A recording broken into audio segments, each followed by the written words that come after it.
Hello, my brave future doctors. Welcome back to my YouTube channel. We'll be continuing with the furthermore topics. In the first class, we have studied about the introduction. That is about G.N. Ramchandran, and then what is cell theory, and all we have covered. If you have not yet watched that video, then please go through that. It is really helpful. I hope that is before continuing with this class, please make sure that you have completed that video lecture. And by the end of this whole chapter, I'll be sending you my handwritten notes on my Telegram channel, that is @Srishti, @study with Srishti. Okay, now let's begin with the further topics, that is prokaryotic cell. Okay. Now let's begin with the prokaryotic cell. See, prokaryotic cells are represented, like what all are included in the prokaryotic cell. It is represented by bacteria, BAC matlab bacteria, blue-green algae, mycoplasma, and PPLO. PPLO is nothing but pleuropneumonia-like organisms. Remember this full form, okay? पढ़ लो, okay? And these are smaller if we consider it with the eukaryotic cells. These are usually smaller and they multiply more rapidly because ये single cell रहते हैं, ये small रहते हैं तो multiplication जल्दी हो जाता है. And then basic shapes of bacteria दिया गया है, and this is usually asked and matched the following, and this is really important. And this is also given in the PYQs. Alright, bacillus are rod-like bacteria, rod-shaped bacteria. Coccus matlab spherical. And then comma shaped are vibrio, and spiral shaped are spirillum. देखो spirillum same, they have given in same thing, right? Comma shaped is vibrio, and then spherical shaped is coccus, and rod like are bacillus. Alright, this is really important. They have asked it in previous years, like match the following में पूछा गया है, तो just make sure you properly remember it. Okay, and they have given this diagram, that is figure 8.2. They have given the diagram showing the comparison of eukaryotic with the other organism, that is eukaryote के बीच में comparison दिया है. See, viruses are very minute. Viruses are very minute and their size is this much, 0.02 to 0.2 micrometer. It's not a compulsion, but it's for like to be on safer side. Just go through each of their क्या बोलते हैं वो sizes वगैरह, like you know इस साल कैसे हुआ है, कुछ भी पूछ सकता है. सो दैट्स बेटर कि go through each and every line. Alright, and I am giving you assurity कि whatsoever I am teaching you या फिर whatsoever like explanation I am giving you, it's completely NCERT based. Not even a single thing is out of NCERT. If you want, like if you are need focused, agree, sometimes some questions from other test series is like it is not easy, like सारे नहीं हो जाएंगे उस मेरे notes से, but इतना assurance देती हूँ कि whatsoever you are reading through my notes, you'll be properly writing each and every neat question. That is my assurance. All right, and let's continue with this thing. viruses का size क्या दिया है, 0.02 to 0.2 micrometer. PPLO about 0.1 macrometer, and bacteria 1 to 2 macrometer. and eukaryotic cell का size कितना है, 10 to 20 micrometer.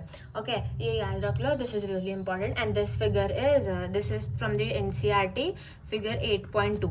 okay, and next if we arrange it by size size के according, तो सबसे छोटा होगा वायरस एंड सबसे बड़ा होगा यूकैरियोटिक सेल. एंड ये NCERT में एक लाइन दिया है, that is the organisation of prokaryotic cell is fundamentally similar even though prokaryote exhibit a wide variety of shape and size. Okay, इसका मतलब क्या है, ऑर्गेनाइजेशन ऑफ प्रोकैरियोटिक, हर एक प्रोकैरियोटिक सेल जो रहता है वो फंडामेंटली सिमिलर रहता है, चाहे उसके बहुत सारे शेप्स हो, बहुत सारे फंक्शंस हो, irrespective of that they have fundamental similarity in that, like in their fundamental similarity in their organization. Alright, they have given this much. and then features of prokaryotes, एक minute. See, it is surrounded by cell wall except mycoplasm, and ये भी really important है. जो कुछ भी मैंने underline किया है वो अच्छे से पढ़ के लो. like all the notes are really short and precise. सारा NCERT से लिखा हुआ है. प्लीज़ मैं जितना एफर्ट्स डाल रही हूँ उसको प्लीज़ लाइक सपोर्ट कीजिए, जितना हो सके उतना आप अपने फ्रेंड्स ग्रुप में शेयर कीजिए. आई एम नॉट लाइक कि सब उड़ा के सिखाना वगैरह नहीं है. जो कुछ भी NCERT में है लाइन टू लाइन अच्छे से जो खुल के नोट्स बनाए जाते हैं, जो मैंने अपने टाइम पे प्रेफर किए थे, वो सारे नोट्स बता रही हूँ मैं आपको. So please I really request you to like subscribe करो, लाइक करो और प्लीज़ ऑल्सो शेयर करो. अभी आगे कंटिन्यू करते हैं. Will study with the characteristics, like as specific prokaryotes के क्या क्या कैरेक्टरिस्टिक्स रहते हैं वो देखते हैं. Okay. It is surrounded by cell wall except mycoplasma. ये इंपॉर्टेंट है, माइकोप्लाज्म में सेल वॉल प्रेजेंट नहीं रहता है. एंड प्रोकैरियोट्स में इल डिफाइंड न्यूक्लियस रहता है. That is genetic material is naked, not enveloped by the nuclear membrane. मैंने बोला था ना difference between eukaryotic and prokaryote.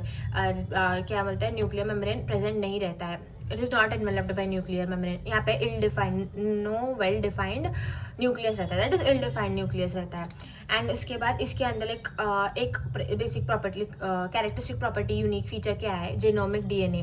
Genomic DNA मतलब क्या है, सिंगल क्रोमोसोम और सर्कुलर डीएनए को जेनोमिक डीएनए बोलते हैं. एंड ये बहुत बार प्रीवियस ईयर में पूछा गया है, तो just make sure you are concentrating on such topics. Okay.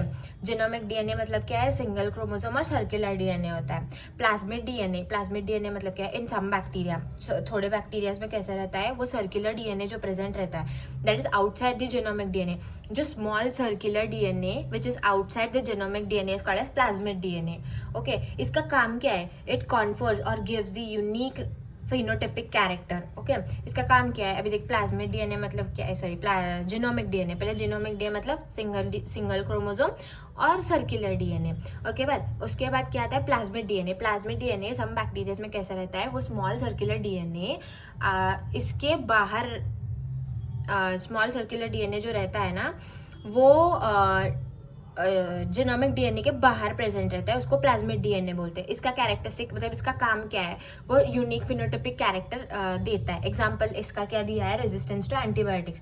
ये आपको बायोटेक में मिलेगा. इस सब एक बायोटेक्नोलॉजी प्रिंसिपल्स एंड इस सब में आपको इसके एग्जाम्पल्स और इसके यूजेज सब बताए जाएंगे. सो अभी के लिए इतना काफ़ी है. एंड उसके बाद कौन सा आता है, unique feature of prokaryotes. Unique features क्या क्या है, मीजोसोम प्रेजेंट रहते हैं. मीजोसोम मतलब क्या है, it's having something unique in the form of inclusion. ये अच्छे से इंक्लूजन, ये वर्ड, ये जो स्पेसिफिक वर्ड्स रहते हैं ना, वो बहुत इंपॉर्टेंट है असर्शन रीजन क्वेश्चन में. उसके बाद स्टेटमेंट वाइज क्वेश्चन में चीज़ें घुमा के पूछते हैं ना, तो समझ नहीं आती. इसीलिए कुछ सारी चीज़ें हैं जो अच्छे से पढ़ के लो, जो मैं हाईलाइट करने को बोल रही हूँ या फिर जो कुछ मैं हाईलाइट करके बता रही हूँ, वो just make sure you are concentrating. Okay. Mesosome क्या है, वो कैरेक्टरिस्टिक है प्रोकैरियोट्स का. मीजोसोम मतलब क्या है, differentiated form of cell membrane है वो. And an essential infolding of cell membrane. ये भी PYQ में आया हुआ है, तो इट्स रियली इंपॉर्टेंट. मीजोसोम मतलब क्या है, differentiated form of cell membrane. ठीक है. उसके बाद आगे बढ़ते हैं, that is cell envelope and modification. See, most prokaryotic cell, especially bacteria, have a chemically complex cell envelope. ये एज इट इज पढ़ के लो, क्योंकि ये एनसीईआरटी की लाइन है, तो अब ध्यान दे के पढ़ के लो. उसके बाद सेल एनवेलप में क्या क्या है, most of the prokaryotic animal अब केमिकली कॉम्प्लेक्स सेल एनवेलप से. अगर वो सिंगल सेल है तो उसका पूरा फंक्शन तो एक ही सेल करेगा ना, if it case single cell है. तो इसका मतलब क्या है, वो सेल एनवेलप मतलब वो स्मॉलर ऑर्गेनिजम्स रहते हैं ना, तो उनको अच्छे डेवलप प्रोटेक्शन के लिए उनके स्पेसिफिक कैरेक्टर्स रहते हैं. लाइक उनके सेल एनवेलप बहुत कॉम्प्लेक्स रहता है. वो यूजुअली नॉर्मल क्लाइमेटिक या फिर ज़्यादा से ज़्यादा ऐसे नॉर्मल चीज़ों से डिस्टर्ब नहीं होता है. सेल एनवेलप में वो क्या होता है, वो टाइटली बॉन्ड 3 लेयर्स होता है. That is it is a tightly bond 3 layered structure. Cell envelope is tightly bonded 3 layer structure. उसमें 3 आते हैं. That is glycocalyx which is outer most, cell wall and plasma membrane. Plasma membrane is the inner most, cell wall is the middle and glycocalyx is the outer most. Okay. These act together, all the 3, that is glycocalyx, cell wall, plasma membrane, सब मिला के single protective unit बनाते हैं. ठीक है. And उसके बाद bacteria के थोड़े क्लासिफिकेशंस दिए गए हैं. पहला लाइक फर्स्ट बैक्टीरिया के क्लासिफिकेशन है डिफरेंस इन, लाइक बेसिस क्या था उसका, difference in cell envelope and response to staining. इसके बेसिस पे फर्स्ट क्लासिफिकेशन दिया गया है, that is Gram positive and Gram negative.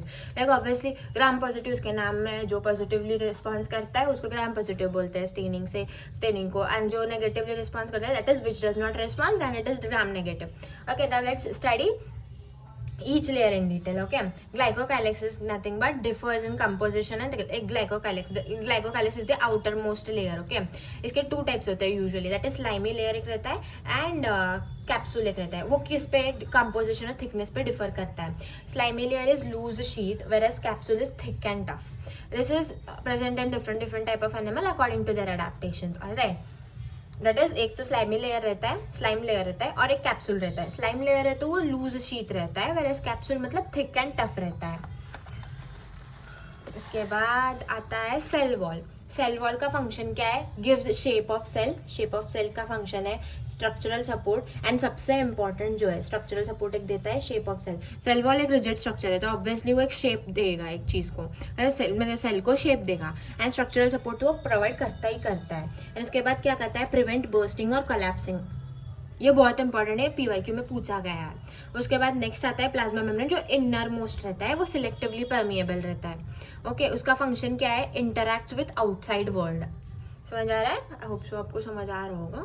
And it is, ये बहुत इंपॉर्टेंट है, structurally similar to that of eukaryotes. NEET में ये भी पूछ सकते हैं लाइक सेल एनवेलप का कौन सा कंपोनेंट है जो स्ट्रक्चरली सिमिलर है टू दैट ऑफ यूकैरियोट, तो answer would be plasma membrane. अगर ऑप्शंस दिया है glycocalyx, cell wall, plasma membrane, cytoplasm, ऐसा कुछ तो दिया होगा तो plasma membrane will be the right answer. Okay, now थोड़ा मीजोसोम के बारे में थोड़ा डिटेल में दिया गया है एनसीईआरटी में, तो वो थोड़ा पढ़ के लेते हैं. मीजोसोम क्या है? स्पेशल मेम्ब्रेनस स्ट्रक्चर जो सिर्फ प्रोकैरियोट्स में फाइंड मतलब मिलते हैं.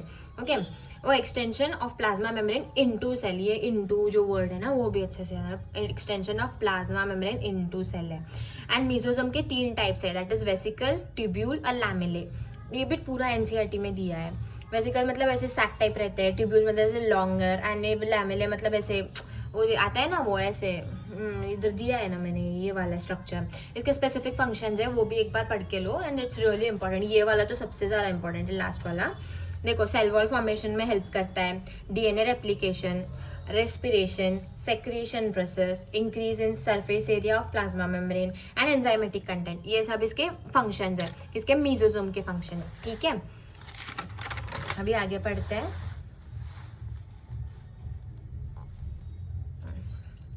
इन साइनोबैक्टीरिया, इसमें मतलब एनसीईआरटी में एक सेपरेट चीज़ दी है, दैट इज साइनोबैक्टीरिया के बारे में दिया गया है. क्या है साइनोबैक्टीरिया में? Membranes extension into cytoplasm. इसके अंदर एक स्पेशल कैरेक्टरिस्टिक रहता है जो साइनोबैक्टीरिया में स्पेसिफिकली ये प्रेजेंट रहता है.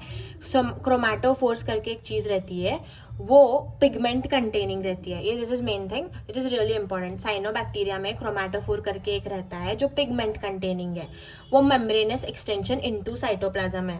ओके, इसका मतलब क्रोमैटोफोर मतलब membranes extension into cytoplasm.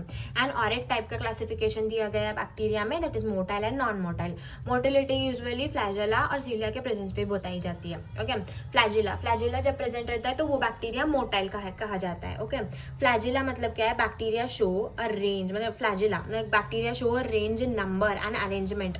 Flagella मतलब कितने नंबर ऑफ फ्लैजिला, कितने लोग कैसे अरेंज किए हैं, वो सब में रेंजेस दिखाए जाते हैं. लाइक बैक्टीरिया में यूजुअली रेंजेस प्रेजेंट रहता है. एक बैक्टीरिया में एक ही टाइप का, सारे बैक्टीरिया में एक ही टाइप के अरेंजमेंट नहीं प्रेजेंट होते हैं. ओके, फ्लैजिला मतलब क्या? Thin filamentous extension from cell wall, इसको फ्लैजिला कहते हैं. अभी एमसीक्यू में पूछा गया है thin filamentaceous extension from cell wall is called dash बोल के 4 ऑप्शन दिए, तो फ्लैजिला आंसर रहेगा. तो फ्लैजिला के 3 पार्ट्स रहते हैं, लाइक कौन से? बेजल बॉडी, ये वाला बेजल बॉडी, उसके बाद हुक और ये फिलामेंट. ठीक है, फिलामेंट सबसे लंबा पोर्शन रहता है. वो क्या करता है, उसका फंक्शन क्या है? From cell like extend, like वो कैसे प्रेजेंट रहता है? एक सेल सरफेस से बाहर तक, मतलब from cell surface to outside, from cell surface to outside, ऐसा है उसका. पार्ट्स के कौन से है? बेजल बॉडी, हुक और फिलामेंट. फिलामेंट लॉन्गेस्ट पोर्शन है, एंड वो कहाँ से एक्सटेंड करता है? From cell surface to outside this cell. ठीक है, इसके बाद पिलाए और फिम्ब्रे, ये 2 चीज़ दिए गए हैं. इसका मेन फंक्शन क्या है? Attach the bacteria, like usually इनके फंक्शंस क्या होते हैं? Attach the bacteria to the rock in streams, and in streams मतलब जो बहते पानी में रहता है ना, स्ट्रीम्स वगैरह जो प्रेजेंट रहते हैं उसमें बैक्टीरिया को रॉक से अटैच करने में पिलाए और फिम्ब्रे हेल्प करते हैं. एंड होस्ट टिश्यू से भी वो बैक्टीरिया को अटैच करने में हेल्प होता है. ओके, ये पिलाए और फिम्ब्रे क्या है? Surface structure of bacteria. इसका मोटिलिटी फंक्शन नहीं होता है, ये मेन थिंग है. मोटिलिटी सिर्फ और सिर्फ फ्लैजिला का फंक्शन है, इसका फ्लैजिला और सिलिया का फंक्शन है, बट फिम्ब्रे और पिलाई का फंक्शन मोटिलिटी नहीं होता है. अभी पर्टिकुलर पढ़ते हैं. पिलाई मतलब क्या है? इलोंगेटेड ट्यूब्यूल स्पेशल प्रोटीन रहता है, वो इलोंगेटेड ट्यूबुलर रहता है और वो स्पेशल प्रोटीन से बना रहता है. वही fimbriae small bristle like fibres sprouting out of the cell. ठीक है, ये इतना दिया गया है। अभी नेक्स्ट पढ़ते हैं यूकैरियोट्स के बारे में। This is be the last topic of today's session. Eukaryotes में कौन से क्या क्या चीज़ इंक्लूड होते हैं? प्रोटिस्टा के वो आता है, प्लांट्स, एनिमल्स एंड फंगी, ये सब यूकैरियोटिक सेल में इंक्लूड किए जाते हैं। ठीक है, एक्सटेंड अभी एक नीट में ये भी आता है कि असर्शन रीजन पे क्वेश्चन आते हैं, तो असर्शन रीजन का ये बहुत इंपॉर्टेंट है, यूजुअली हम कंफ्यूज हो जाते हैं। ठीक है, असर्शन रीजन का क्वेश्चन, अभी क्वेश्चन कैसे फ्रेम होगा? Extensive compartmentalisation of cytoplasm is present in eukaryotic cell, ये असर्शन दिया गया होगा, तो रीजन क्या बनेगा? Presence of membrane bound organelle, इसकी वजह से कंपार्टमेंटलाइजेशन बनता है, क्योंकि मेम्ब्रेन रहते हैं ना, मेम्ब्रेन बॉन्ड ऑर्गेनल्स रहते हैं, तो एक्सटेंसिव कंपार्टमेंट्स बनते जाते हैं। ठीक है, ये इंपॉर्टेंट है, ये बहुत बार पीवाईक्यू में पूछा गया है, ये असर्शन रीजन का सॉलिड क्वेश्चन बनता है। ठीक है, पोसेसेस, नेक्स्ट फीचर्स पढ़ते हैं। Possesses an organised nucleus with a nuclear membrane. ठीक है, एंड इसके बाद have complex locomotor and cytoskeleton structure, ये स्पेसिफिक लाइक क्या बोलते हैं वो फीचर्स है यूकैरियोट्स के। Genetic material is organised into chromosome, यहाँ पे नहीं रहता है, लेकिन प्रोकैरियोट में नेकेड ये रहता है, जेनेटिक मटेरियल रहता है। All the eukaryotes are not identical. ठीक है, प्लांट और एनिमल सेल में कुछ चीज़ें ऐसी रहती है, लाइक अभी देखो, अभी प्लांट सेल में स्पेसिफिकली प्लांट सेल में जो चीज़ें प्रेजेंट है वो कौन सी है? Cell wall, plastid, large central vacuole. These are not present in animal cell, whereas animal cell centriole is the important like only thing which is present in only animal cell, वो plant cell में present नहीं रहती। Okay, thank you for watching this video, I hope सो आज का session आपके लिए useful होगा। एक बार एनसीईआरटी भी पढ़ लो, पूरे एनसीईआरटी के ऊपर ही है। If you are making the notes like pause करके लिख लो, एंड मैं अपने टेलीग्राम चैनल पे भी आपको ये सारे नोट्स भेज दूंगी by the end of the session, like जब ये चैप्टर खत्म हो जाएगा तब भेज दूंगी, या फिर अगर आपको अभी चाहिए तो just let me know, comment कर दो, I will be sending you like एक लेक्चर के बाद भेजती जाऊंगी। Okay, thank you for watching this video, I hope so ये आपको हेल्प कर रहा है। Please like share and subscribe to my YouTube channel, and also अपने फ्रेंड्स ग्रुप पे भी शेयर किया करो। Thank you.